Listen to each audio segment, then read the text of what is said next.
As the jeeps from Kargil ride up the Hundarman hill, leaving behind the mighty Suru river, one can recount the memories from 1971 when India and Pakistan were at war and the village of Hundarman became a part of India. Hundarman village is a terrace settlement located around 12 kilometers from Kargil, very close to the Pakistan border. Since 1971, the houses are abandoned. A few families still live in their ancestors' land and have formed a new Hundarman village 200 meters up in the mountain from the original one. Their homes were frozen in time since decades. Only in the summer of 2015, team of Roots Ladakh opened it and found the stories of people scattered around the village, which led to the discovery of the settlement in the form of Unlock Hundarman Museum of Memories. For me, the story of Hundarman is actually in a way the story of Kargil, because what we feel is that Kargil for an outsider is typically is like an obscure place. Nobody really knows where it is, and all they know about Kargil or they hear the word Kargil is of the war. And that what has happened is over the time has led to a sense of loss of cultural identity, a sense of social identity for us. So the idea behind doing the Hundarman project was exactly that, to change that preconceived notion of outsiders when they come to Kargil, to let them see Kargil from a different perspective.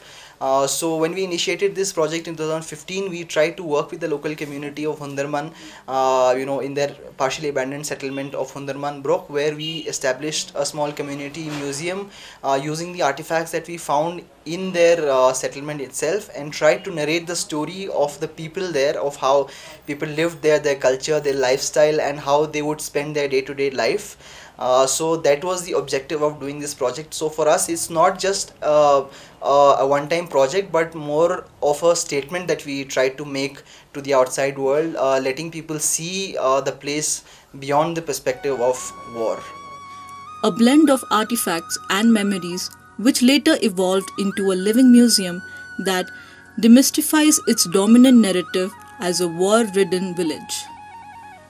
Following the discovery of the site, the documentation of its architecture, details, social organization, and the abundant artifacts, the team Unlock Hundarman wanted to assemble all these elements to tell the story of the site and its people.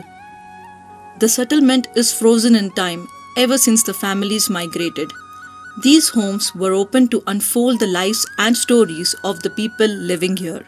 Mohammed Bakar Hundarman Brokna.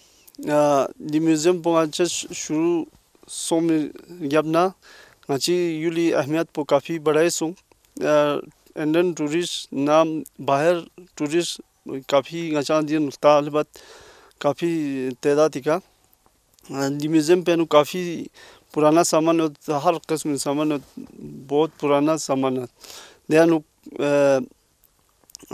नोटों का दोनों गुंजलाम हर किस्म पे पुराना नस्क़त nano के सिक्का पुराना और दोना बाकी हर किस्म चीज़ आची दिया थोड़ा. Unlock Hundarman, Museum of Memories, is a story told through the narratives of war, arts and crafts, lifestyle and culture. These stories are brought alive with the help of artifacts ranging from old utensils, farming tools, Karachi biscuits, books from Lahore, French coffee, medicines from Germany, and war artillery found on site. The experience is designed to give visitors a unique perspective into the history and culture of an otherwise unknown border settlement of Kargil. The surviving structures, much of it spectacular in scale and sublimely beautiful, is the foreground to this living heritage experience. People are still using the lower stories of the old settlement for agricultural purposes, storing tools and grass. In terms of architecture, the level structure of the settlement seems to have been created in accordance with the changing needs of the settlers. The upper levels, used as homes, were built later as whenever an individual family decided to settle here permanently. The narrow pathways were then constructed to connect these homes to each other and to the terraced fields.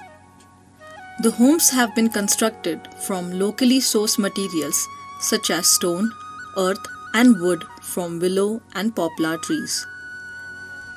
Lighter materials like willow mesh and clay plaster have been used for the upper floors, while heavier materials like stone or rammed earth have been used for the lower floors.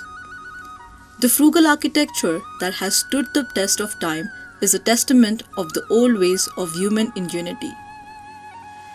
Traditionally, locally sourced wood from trees like poplar and willow was used for making bows and arrows, as well as for weaving baskets. The willow mesh, locally called shak, used extensively in the architecture of the site, is another example of the wood crafts of Hundarman. Sheep wool and goat hair were the two materials used for textiles. Sheep wool, spun on wooden spindles and woven into cloth on homemade looms, was used to stitch clothing items such as traditional overcoats, trousers, shoes, socks, and caps. Goat hair was used to make rugs and blankets. The kitchen was the heart of the home in all respects. It was used for cooking, eating, entertaining, and even sleeping during winters. The fireplace in the center of the room served the dual purpose of cooking and keeping the room warm.